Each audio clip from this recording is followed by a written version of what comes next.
Welcome back to the Resupply with me, Guy Next Door. And me, DK. Bringing you your weekly double tap of all things Space Marines and Laser Force. Welcome back, man. How are you this week? I'm doing pretty good, How about you? You fully recovered from your birthday celebrations? Barely. But I didn't end up in hospital, so, you know, that's a big win for me. That does sound like a win.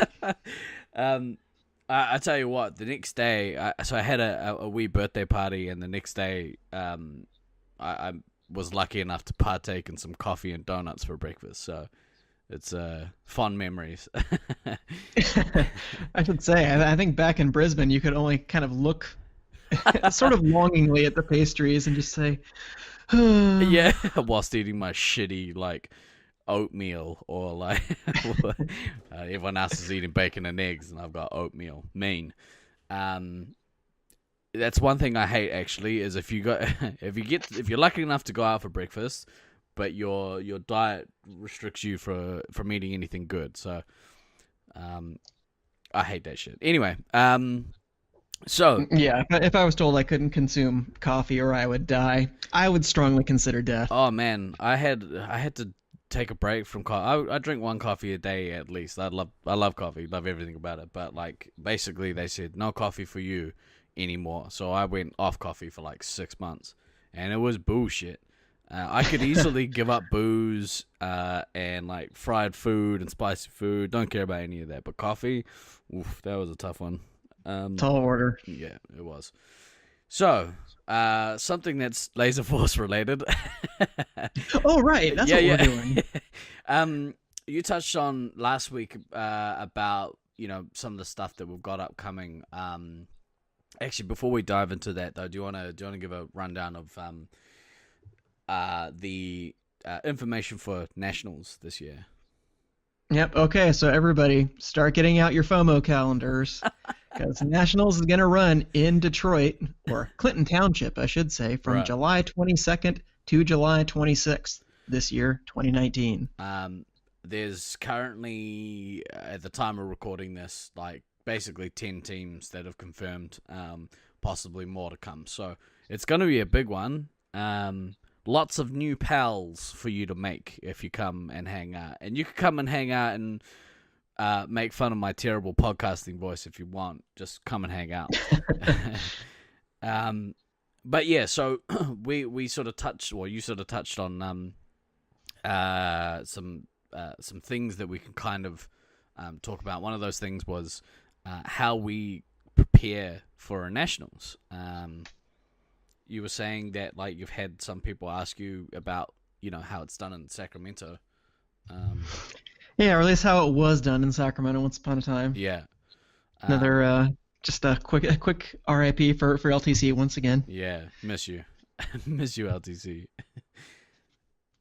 So how did you Yeah, get it done? I did have people ask, you know, well, how do you guys run member night on a weekly basis? Yeah. I've gotten other questions like, well, how do you avoid all the drama of a weekly basis? And my answer is, be a damn adult. Yeah. I don't know what to tell you. Drama happens, On that kids. one. Yeah, it definitely does.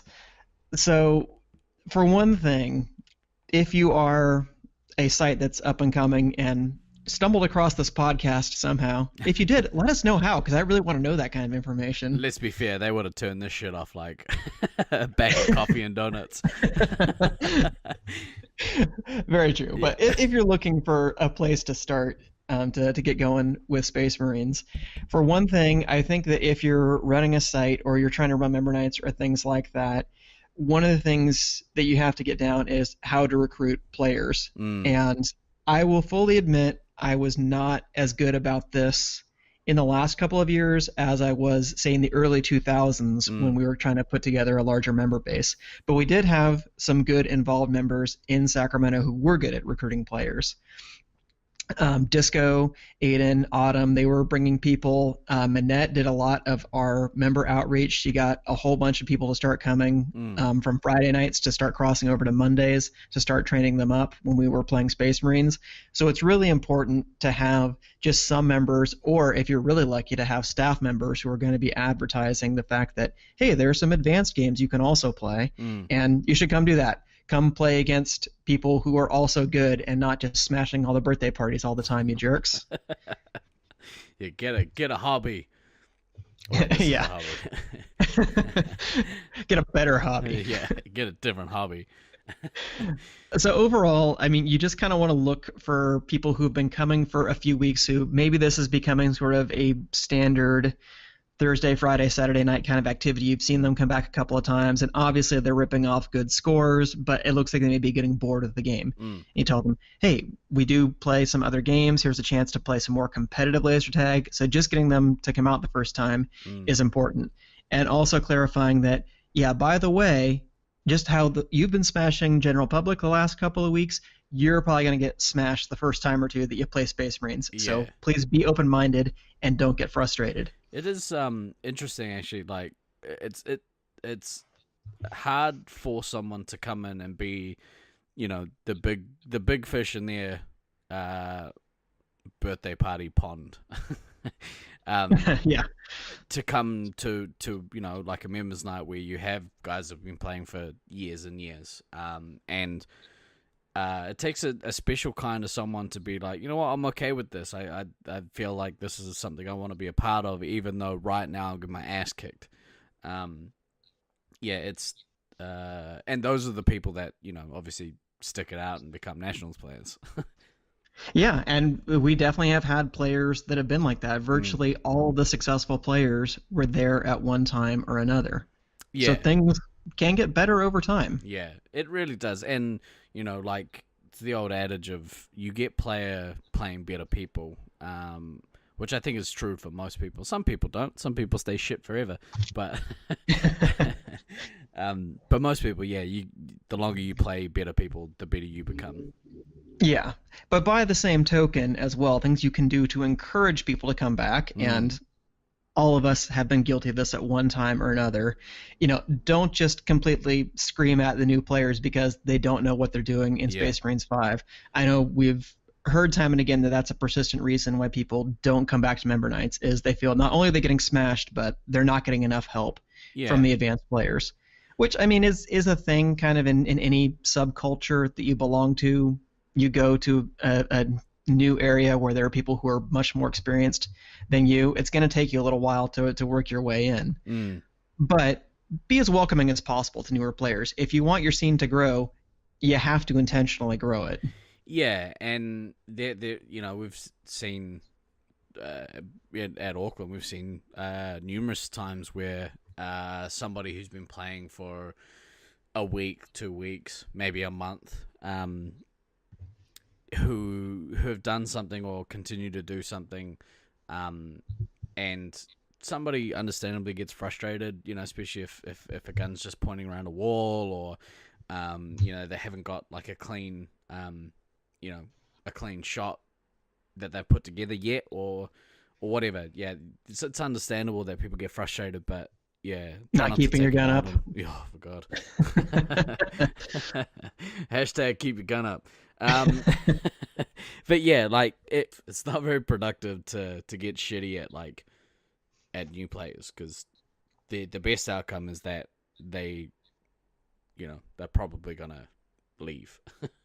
Yeah. They're like, well, And just know your audience too. Some people respond better to just kind of a quick talking to than others. If you grew up playing sports and you're used to some asshole dad whose life didn't work out, so now he has to yell at small children, yeah, maybe you're used to that kind of treatment. But yeah, by and large, especially adults, are not going to usually take kindly to that kind of thing. that's right. They're Like, paying money to be there. They're trying to enjoy themselves. So just kind of respect the process there. yeah.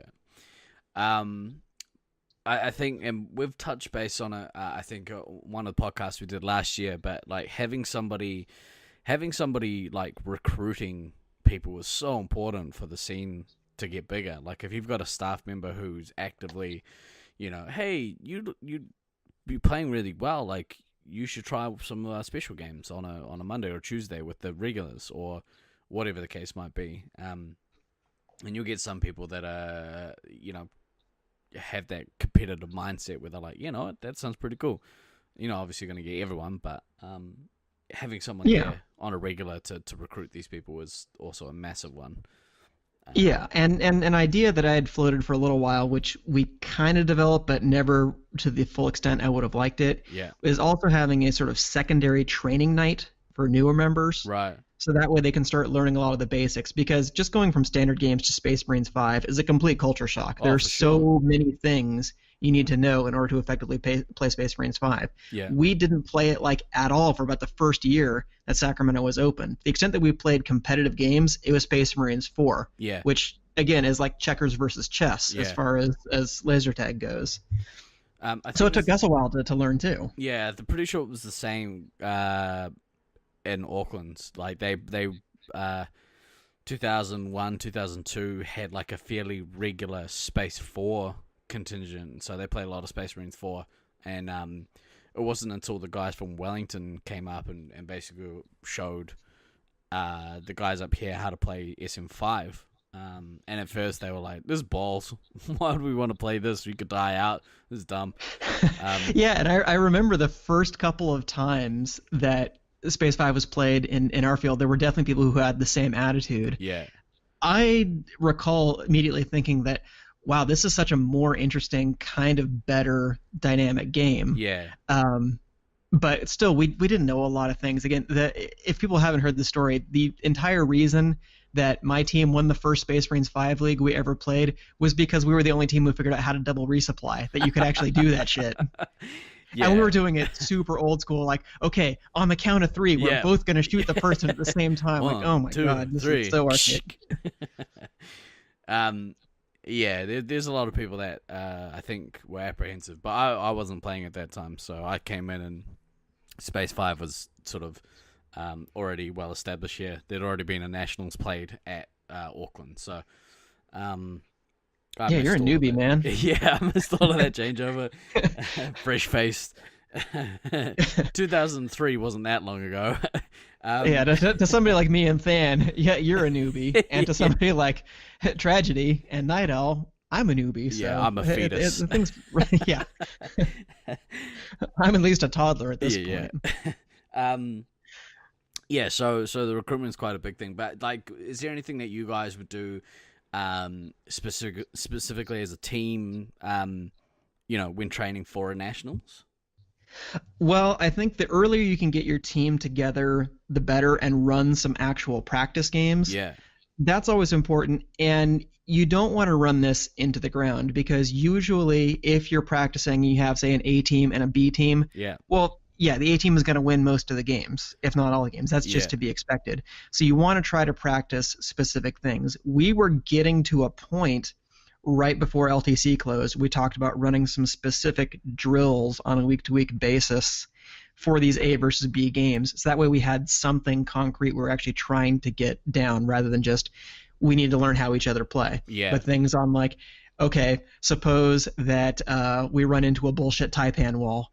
Well, how do we crack that without freaking out and screaming at each other and saying, yeah. I'm getting shot 4 times at once? Yeah, I think people forget that like talking to each other in a game is a thing you can actually do. So, Amazing, right? Yeah, so if there's a wall, like tell your other teammates, like that's information that they could probably use. Yeah, and Rusty, I think, has pointed this out as well, which I thought was a really insightful comment from him, was even in non-Space Marines games, there's something to learn from every single game that you play. I mean, Yeah. he's played something like A million 2,000 standard games a or million something games. like that. And you do definitely learn other things. I will fully admit that sometimes I lose patience and don't really want to play standard games on Right. a weekly basis. Yeah. But now and again, it is good to get that back. So I can't really take credit for this idea because this is more or less how sort of early Sacramento ran. Right. But I was hoping to get this back for like training new members is essentially a kind of core contingent of games to learn the kind of basics of Space Marines. Right. So one that I think is helpful is Dead Aim. Dead Aim is a really good game for teaching people how to conserve their shots properly because Yeah. there is a mechanic in the game for you will get punished if you run out of shots, so don't do that. Yeah. It's quite that's quite a good one for bringing up people's accuracy as well, I think. Yes, for It- conserving shots, for being more accurate. and maybe even to an extent training people on keeping their guns up. Like if Yeah, if you've only got a few shots and you have to make them count, then you really focus on like aiming, and you can't do that when your phaser is pointed at your feet. So, it's true. um, That doesn't work very well. so one thing when we were training for nationals in 2008, which was probably around the pinnacle of like Auckland Laser Force, we were at our best, I think, then. Not necessarily in terms of how many people were coming, because there's been periods where we had, 30 odd people coming to a members night, but definitely in terms of like competitive play. So I think it was Than actually that had the idea. One of the boys had the idea of, hey, let's get out and do some team based stuff that's not Laser Force. Yeah, So before we were playing Nats training on a Sunday night, which was a separate night from our regular members night, which is also quite a good thing if you can split the two up. A, you get to play more Laser Force, but B, that's it's always a plus. yeah, it sets an expectation for, okay, so Nats training is gonna be competitive Nats training, whereas Tuesday is just for fun random games. But we would go down to a local park a couple hours beforehand. We'd do some exercise down there, and then we'd play Ultimate Frisbee for about an hour, and that kind of stuff really helped with the team building aspect of nationals. You know, it really made us like closer as a unit and actually want to hang out more rather than, hey, okay, well, we'll see you next week for Space Marines. So Yeah, I think most of the successful Space Marine teams, or just sports teams generally, that both of us have been on, mm, have had that kind of dynamic yeah, where you are kind of close outside. And I mean, this is true even in professional sports. People talk about functional versus dysfunctional locker yeah, rooms. Having a functional team works a lot better. absolutely. If you can trust the player, that you're playing with, and also like them generally as a person, like it really goes a long way. So much the better. Yeah, absolutely. But that really paid off because we ended up winning that nationals. So, whether or not they had anything to do with it, I'm absolutely sure that it did. Yeah, I so am I. can say with a lot of confidence, I'm sure that contributed to it. Yeah, for sure. One thing as well that you mentioned is when you're playing those nights when it's potentially an A team versus a B team. One thing that we also tried doing was splitting the teams in half and switching them around. So, generally you have your attacking three, which I guess is the commander, and your two scouts. So we would put them on one side and then the heavy and the resup on the other, and we'd have the A team attacking the A team defense,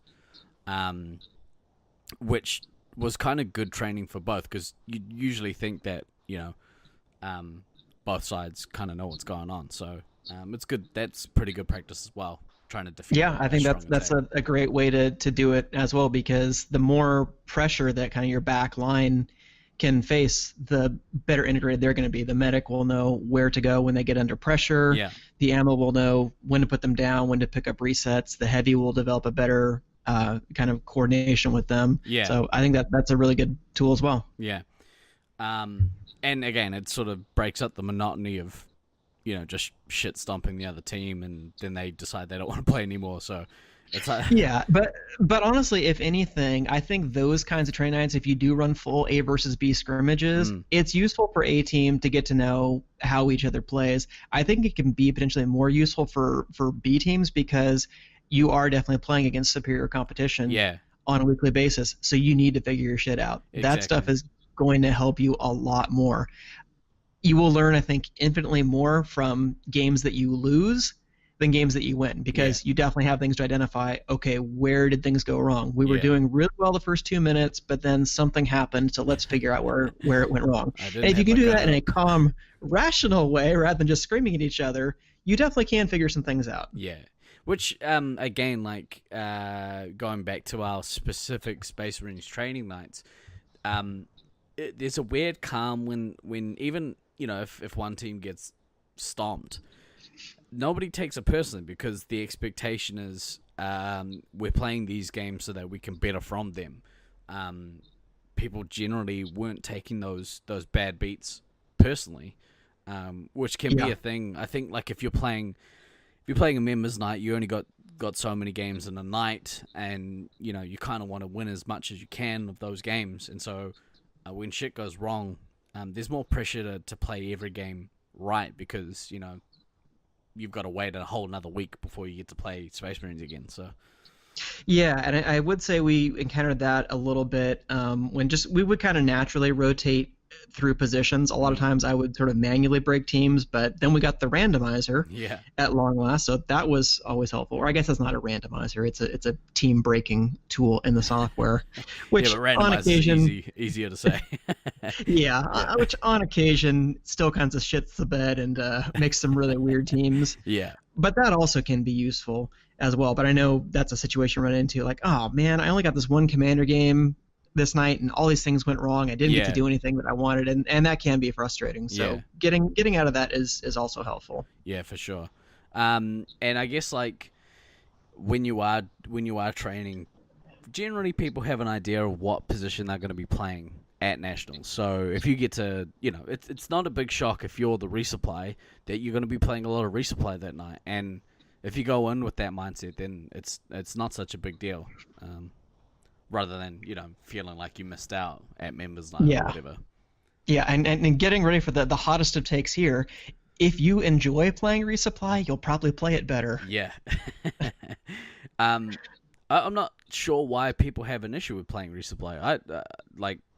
I like playing all of the positions at Space Marines. Obviously, there's things that like I'm better at doing. Um, but even playing medic like is still really fun.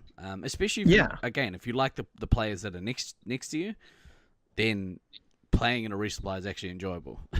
Yeah, and this is kind of why I wanted to do an episode somewhere down the line, just doing a deep dive on each of the positions on a Yeah, weekly basis to talk about things that we've learned over the years. Because I think it was great when you guys were making those training videos for Auckland yeah, and pointing out things on a weekly basis on different recordings you did. I thought that was a great idea. So yeah. I think if we can do something like that just in a conversational form, that could be helpful for newer players too. Yeah, the commentary videos actually. If you haven't seen them, jump on the Auckland Laser Force YouTube page, because there's some pretty cool stuff in there. Like we give we give our insight into how to play these positions. I'm not sure how how good that insight is, but it's still entertaining to watch. And you I get thought a to lot of this. I thought a lot of the stuff was pretty good some when of we it. watched this. I even honestly, when we had some newer players, I told them to watch a couple of those videos. Oh, I really?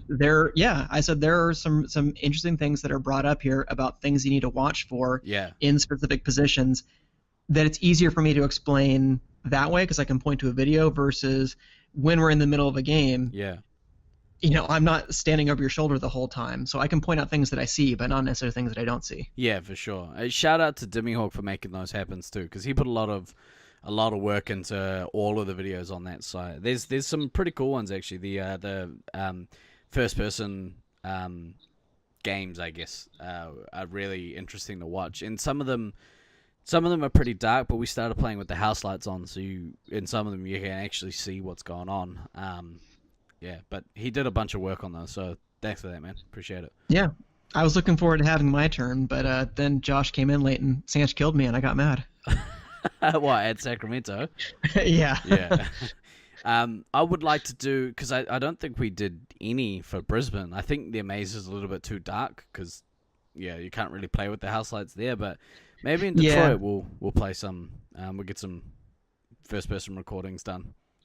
Yeah, and maybe then nobody will bust their knee on the mining machine. If you've been to Detroit, you know what I'm talking about. You don't know what I'm talking No, about no. yet, but it is the cause of many injuries in Detroit, unless they've remedied that since the last time I've been there. Really, I can Yeah, only well, imagine. I think that we agree that that's definitely a great idea, and the darkest part of the maze to have a slanted surface with a sharp corner on it. That just sounds like a great idea to me. Yeah, enjoy your ACL while you can, kids. I'd imagine that Baden has a affinity for that spot in their maze. I don't think he goes there at all. Oh, really? Fortunately, it's not a high traffic area, but it was definitely a source of some both jokes and injuries in previous years. um, so yeah, I guess like the final thing is like the best the best kind of practice you can get for nationals is playing Space Marines on a regular basis. Yeah, and if you can organize a league, please do it because the Absolutely. level of play, even though there was nothing really at stake in any of the leagues that we played at LTC, Yeah. but just the competitive aspect of I want to move up in the rankings or I want to say that we won this league, even though who cares? You're going to start another one 3 weeks later. Yeah. It's still the accomplishment, the just the ability to talk shit to your friends and be like, yeah, remember that time that we won that league and we just smashed your face.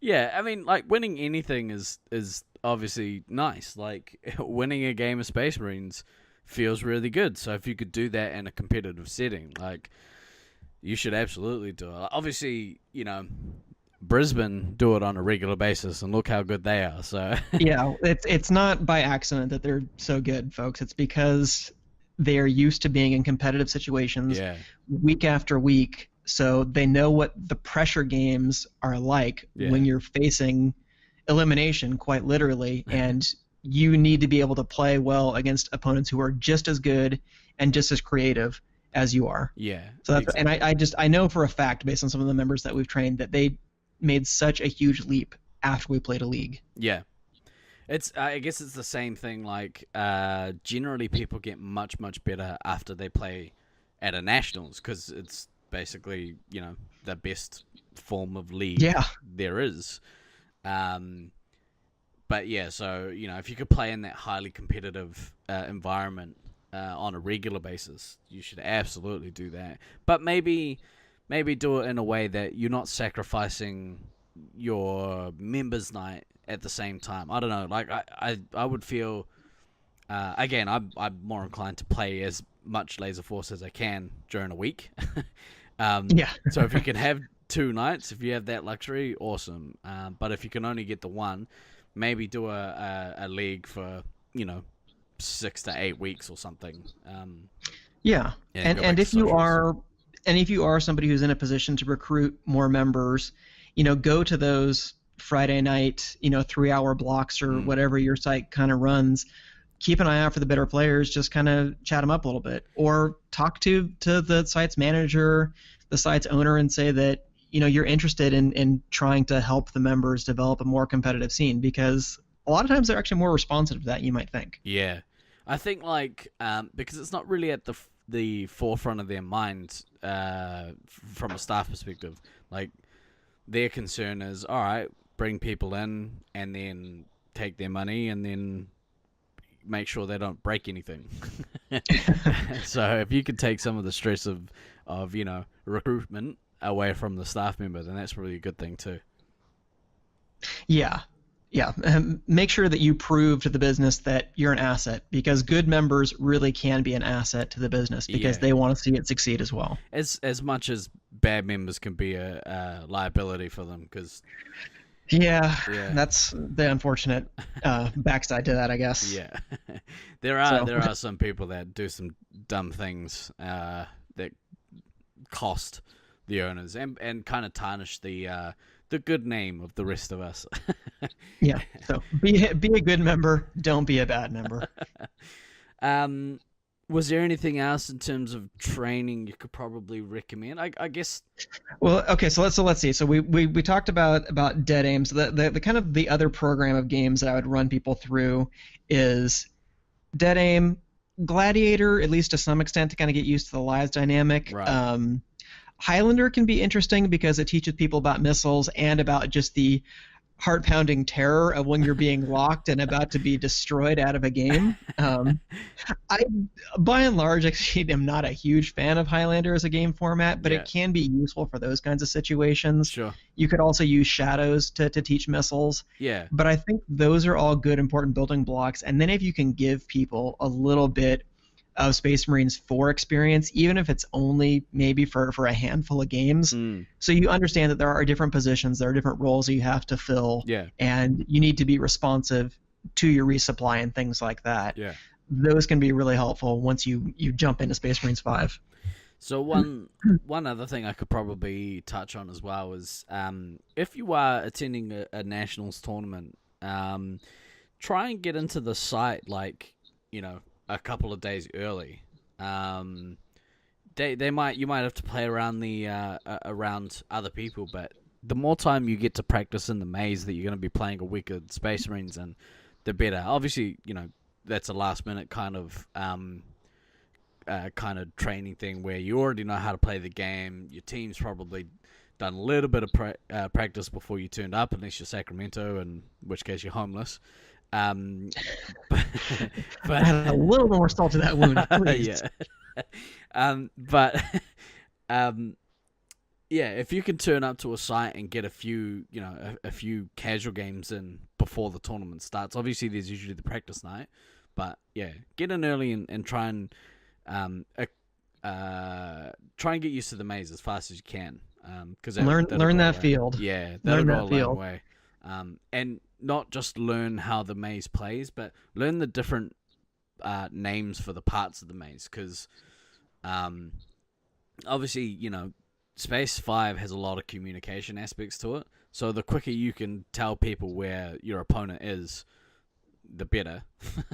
Or better yet, develop your own place names for different places in the arena. One of my most hilarious memories was I remember from 2002, the first time I played against Rusty, Night Owl, Dragon, anybody from Down Under. Yeah. They were naming different locations in the maze after fast food joints they'd been to. So there was Jack in the Box, there was Burger King, there was Whataburger. You fat fucks. And none of the rest of us had any idea where they were talking about, so it was almost like they had their own secret code as to where to go. Yeah. I think just Night Owl in general is great at coming up with interesting and, shall we say, colorful code names for various locations in a I field. love that, man. We all do. Yeah. So if you can come up with something like that, if there aren't conventional place names, then come up with your own. Talk it over with your team. Have some way to reference what's going on. Yeah. I know a constant frustration among members is you're trying to call out where somebody is, and you hear someone yell, "He's over here!" Yeah. That shit drives me crazy, man. Come shoot him. He's over here. Where the fuck is here? Give me a place name, people. Next to my voice. Yeah, Duh. yeah. Follow my voice. We're in a large echo chamber, right? Like, yeah. Learn the place names, because that's actually really helpful. But yeah, was there anything else? No, I think other than that, we'll just kind of run through some of the positions and things like that. I know the tendency is to put the newer players at scout when they first kind of come in, and I think that's good for learning Space Marines. But in terms of league play and stuff like that, oftentimes I've taken our newest member a lot of times and tried training them up on medic first for the competitive aspect. So I think that's a good way to go about it. So maybe we'll start there the next time that we have a conversation about how to play medic and what to look for, what to learn. Yeah, well, we might start recording those unless obviously we get some guests to talk about some specifics about this year. But that'll probably do us for this week. So until we're back on the mic, I've been Guy Next Door. And I've been DK. And always remember to backtrack, kids. We will see and you. Keep your gun up. Keep your gun up. We'll see you next week.